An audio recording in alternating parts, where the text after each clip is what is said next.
Hi everybody, welcome to Power Ridge Homestead. My name is Teresa and welcome to my kitchen. Today we're going to make the easiest and I probably would say also the most perfect oatmeal cookie. It's so easy to make. I've got the ingredients all right here and we're just going to get started. We're going to do the dry first, then the wet, add the wet to the dry, and then add oatmeal. And we're not doing raisins. I'm going to do cranberries instead, or you could do chocolate chips as a variation as well. So to start with, it's 1 cup of flour, and then it's so easy to remember. It's half a teaspoon of cinnamon,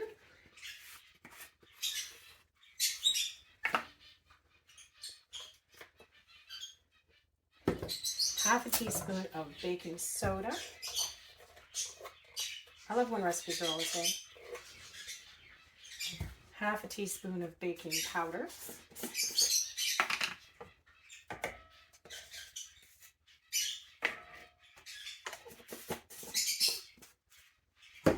And half a teaspoon of salt.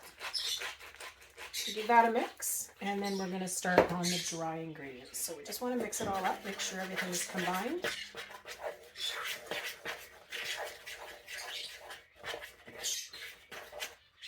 And you can tell it's combined because you end up with all cinnamon throughout the whole thing.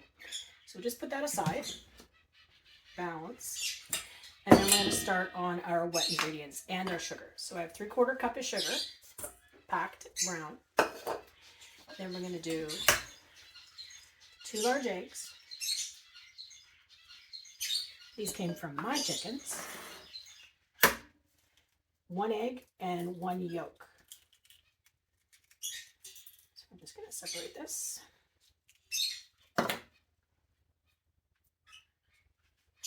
So 1 yolk. Half a cup of melted butter.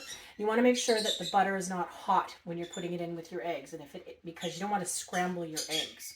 You just want to add the butter. And then 2 teaspoons of vanilla. And I don't measure vanilla because I like vanilla. So we're just going to add some vanilla. That's good. And then we're just going to give it a whisk. So we've got the sugar, eggs, vanilla, and egg white as well. Make sure all of the brown sugar is broken up, because it was packed, so depending on your brown sugar, you might get a chunk. And then we're going to take, it's caught in the middle.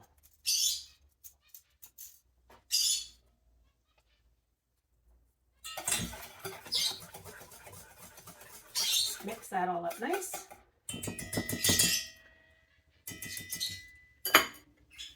And we're going to add our wet to our dry.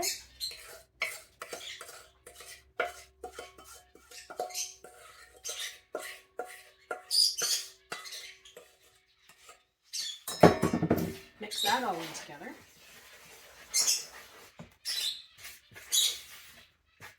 It still will be a little wet once you've got everything mixed in, but you want to make sure that you get to the bottom of the bowl.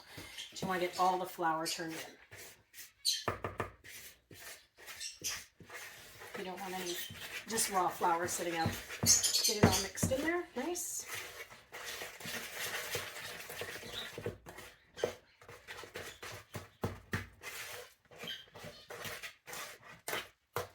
There you go. So you can see it's more like a thick batter now as opposed to a cookie, because we've still got to do some additions. So what we're going to do now is we're going to add 1.5 cups of rolled oats. Make sure that these are the rolled oats and not your steel cut oats. So 1.5 cups of oats, and then, as I mentioned, I said we're going to add cranberries. So we're going to add the dried cranberries, about 3/4 cup. I prefer cranberries in this family instead of raisins. Just add them in. And then give everything a stir. Now what you're going to do now is, once I get all this stirred in, I'm actually going to let this sit for 20 minutes. What it's going to do is rehydrate the oats a little bit, and it'll thicken up the cookie batter itself, so it's easier to scoop out. And then I'm going to scoop it onto a parchment paper tray and into the oven at 350 for about 10 or 11 minutes. Let it sit for a bit after it's cooked, and then they'll set up a little more. And then we'll go from there. So I'm going to wait. This has to sit for 20 minutes.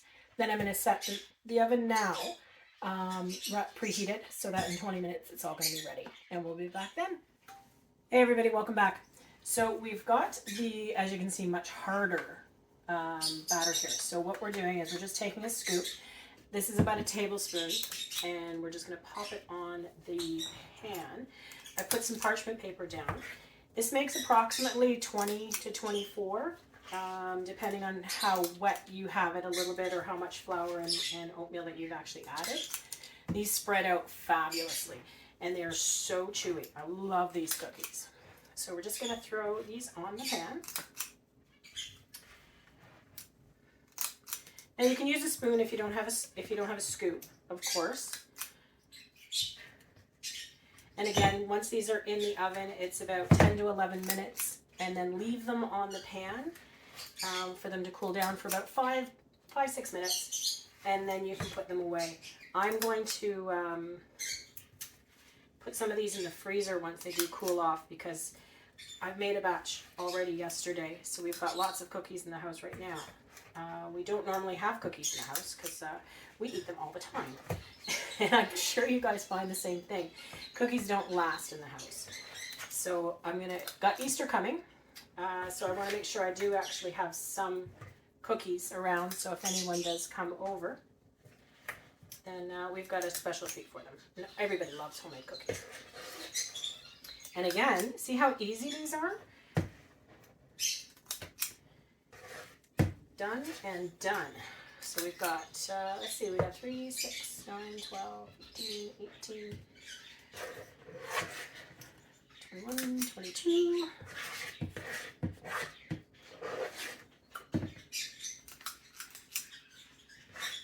23, and just about 24.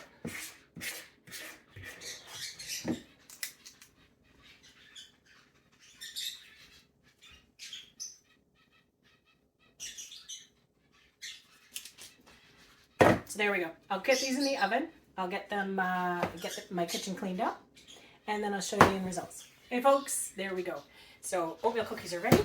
They're done in the oven, and I'm going to leave them sitting here for about 5 minutes, and then I'll be able to put them on a tray or a plate, and then once they cool off completely, then I'll put some in the freezer for later on this week. All right, excellent. Thanks very much for watching, and if you have any questions, let me know.